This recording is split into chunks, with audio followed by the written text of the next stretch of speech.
ciid wanaagsan guud ahaan muwaadiniinta Soomaaliyeed cutubyadan ka tirsan ciidanka xoogga dalka ee gadaasheeda ka muuqda ayaa daqiiqado ka hor halkan oo ah gudaha qasriga madaxtooyada ee qaranka ku saaray calanka jamhuuriyadda munaasabada 1 Luulyo habeenka 1 Luulyo awgeed madaxweynaha jamhuuriyadda federaalka Soomaaliya mudane Maxamed Cabdullaahi Maxamed Farmaajo ayaa ka qayb galay munaasabada calan saarka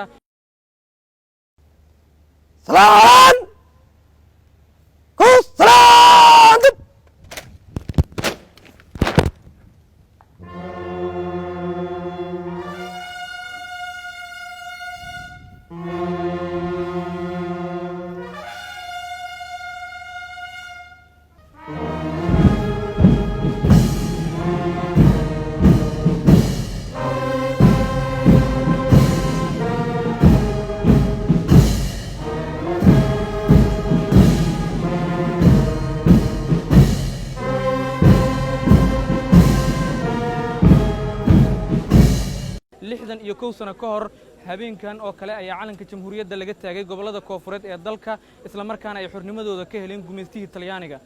guud ahaan magaalada caasimadda ah ee Muqdisho ayaa laga dareemay caawa calan saarka iyadoona dabaaldegyo waaweyn ay ka qabsoomeen guud ahaanba degmooyinka kala duwan ee gobolka Banaadir munaasabadda waxa ay bilow u tahay munaasabado loogu talagalay ama loo asteeyay in lagu maamuuso habeenka 1 Luulyo ama maalinta 1 Luulyo oo ah markii ay xornimada qaateen gobolada Koonfureed ee dalka isla markaana ay midoobeen goboladii waqooyi iyo Koonfureed sidoo kalena ku suntan bilowgii dawladnimada Soomaaliya munaasabad weyn ayaa maalinta bariye ka qabsoomaysa